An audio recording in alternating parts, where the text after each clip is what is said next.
공주는 호화로운 성에서 살았습니다. 그녀는 겨우 14살이었지만 몹시 버릇없고 변덕스러웠습니다. 그녀가 오는 4월을 위한 무언가를 생각해냈고 새해 연휴에 봄꽃이 있었습니다. 그녀는 봄의 시작을 알리는 법률을 내렸고 헌병을 궁전으로 가져오는 사람에게 아낌없는 보상을 약속했습니다. 도시 외곽의 작은 집에서 딸과 의붓딸과 함께 계모가 살았습니다. 의붓딸은 매우 달콤하고 친절한 소녀였고 그녀의 이름은 마샤였습니다. 계모와 딸은 매우 게으르고 화가 났으며 가능한 모든 방법으로 가난한 소녀를 해쳤습니다. 공주님이 약속한 보상을 정말 받고 싶었지만 겨울에 헌병을 어디에서 구할 수 있을지 생각하지 못했습니다. 노파는 마샤를 숲으로 보내 봄꽃을 가져오기로 결정했습니다. 의붓딸은 바깥이 어둡고 추웠기 때문에 계모에게 불쌍히 여겨달라고 애원하기 시작했습니다.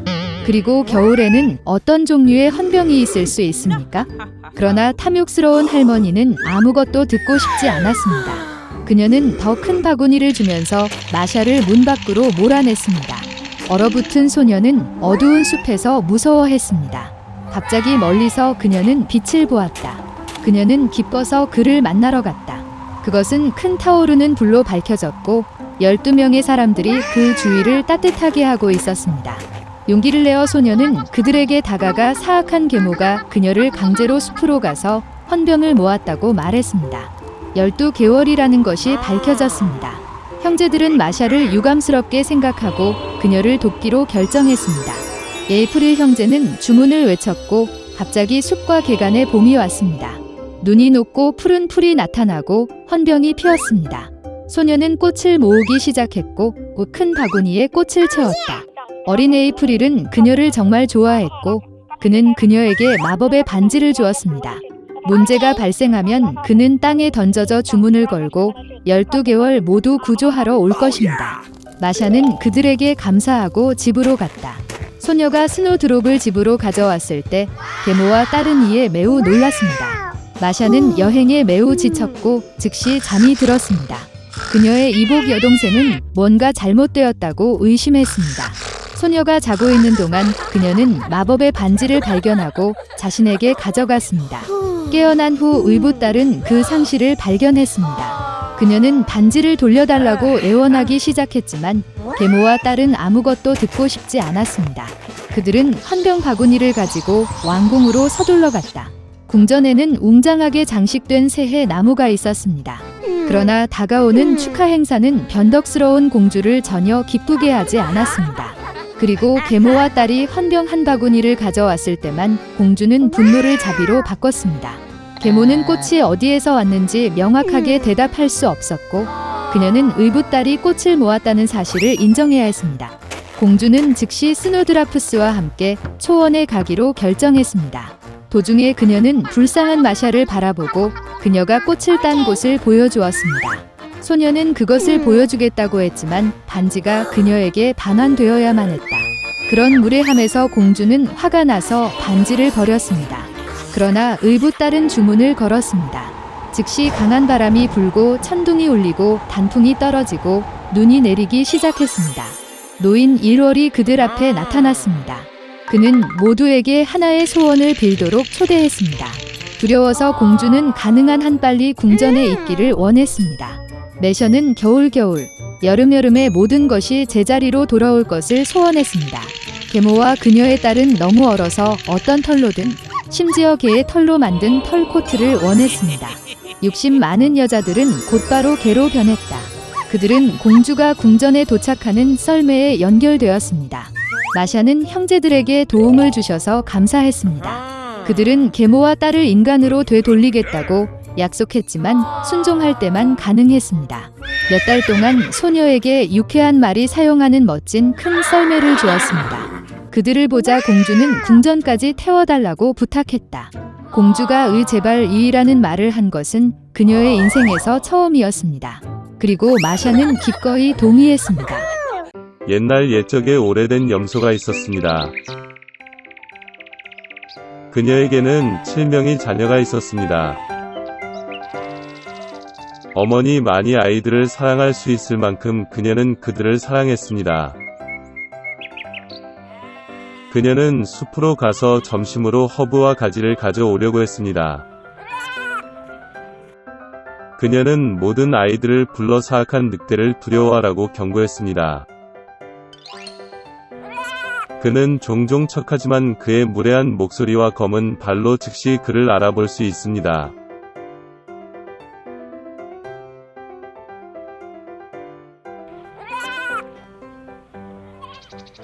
어린 아이들은 모든 것을 이해하고 어머니에게 매우 조심할 것이라고 확신했습니다.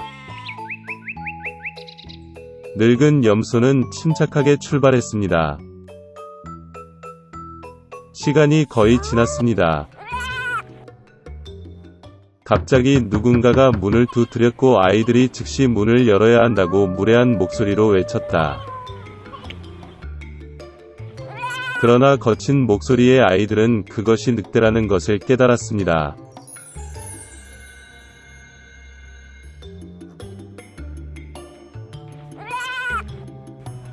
그들은 어머니의 목소리가 아니고 그녀의 목소리는 친절하고 가늘고 이 목소리는 매우 무례해서 늑대라는 뜻이라고 대답했습니다. 그런 다음 늑대는 상인에게 가서 큰 분필을 샀습니다. 그는 그것을 먹었고 그의 목소리는 가늘어졌습니다. 그는 돌아와서 문을 두드렸고 얇은 목소리로 아이들에게 문을 열도록 요청했습니다.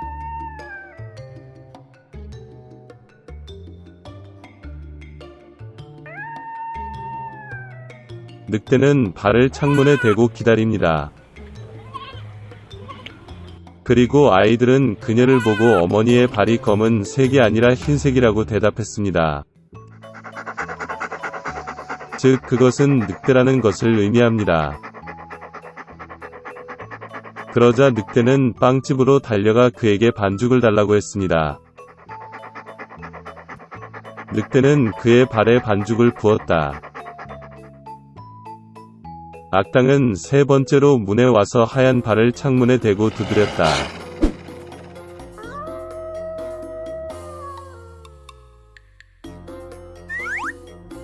그들은 발이 하얗다는 아이들을 보았고 그것이 그들의 어머니라고 생각했습니다. 그들은 문을 열었지만 그들 앞에 늑대가 있었다.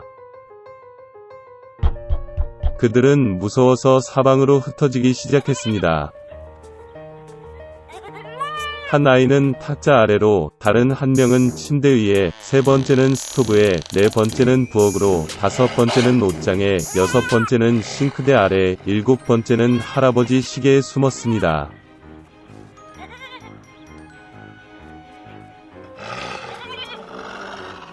그러나 늑대는 그것들을 모두 발견하고 턱을 열고 하나씩 삼켰습니다. 그가 찾지 못한 한 가지는 시계에 숨어있는 막내였습니다. 배불리 먹은 후 늑대는 떠났다. 그는 나무 아래 푸른 초원에 뻗어 잠이 들었습니다. 곧 늙은 염소가 숲에서 집으로 돌아왔습니다. 오, 그녀는 거기서 뭘 봤어?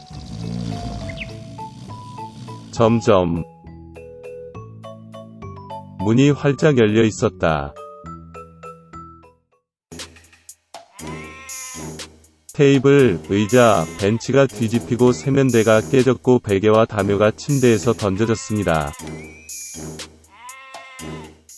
그녀는 자녀를 찾기 시작했지만 어디에서도 찾을 수 없었습니다.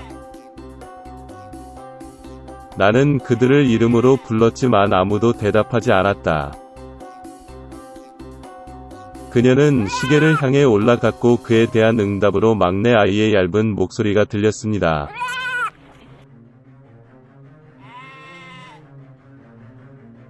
그녀는 그를 데리고 나가 늑대가 와서 모두를 먹었다고 말했습니다. 염소가 가난한 아이들을 위해 울었던 방법. 마침내 그녀는 집을 떠났고 막내 염소가 그녀를 따라 달렸습니다.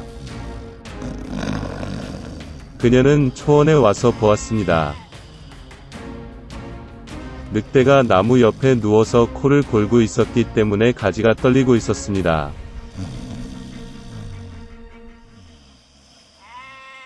그녀는 사방에서 그를 바라보았고 그의 부은 배에서 무언가 움직이고 허둥대는 것을 보았다. 그녀는 그들이 그녀의 아이들이라고 생각했고 그들이 아직 살아있다는 것에 매우 기뻤습니다. 그녀는 아이에게 가능한 한 빨리 집에 가서 가위, 바늘, 실을 가져오라고 말했습니다.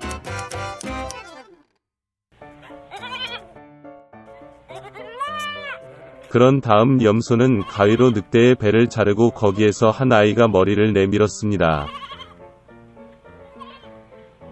그리고 나머지 6명은 뛰쳐나왔고 그들에게 나쁜 일은 없었습니다. 정말 기뻤습니다.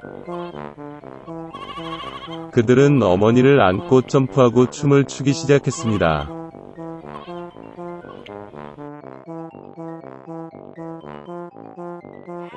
그러자 늙은 염소는 늑대가 자고 있는 동안 교훈을 주는 것이 좋을 것이라고 말했습니다. 그들은 돌을 뽑아 늑대의 뱃속에 넣었습니다. 늙은 염소가 배를 꿰매었지만 아무것도 눈치채지 못했고 움직이지도 않았습니다. 늑대는 잠을 자고 발을 딛고 뱃속의 갈증을 느꼈기 때문에 우물에서 물을 마시기로 결정했습니다.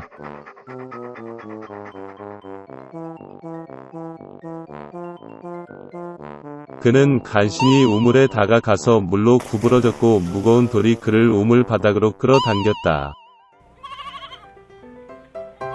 7명의 아이들이 이것을 보고 어머니와 함께 기뻐 춤을 추기 시작했습니다. 그것이 그들이 사악한 늑대에게 교훈을 가르친 방법입니다.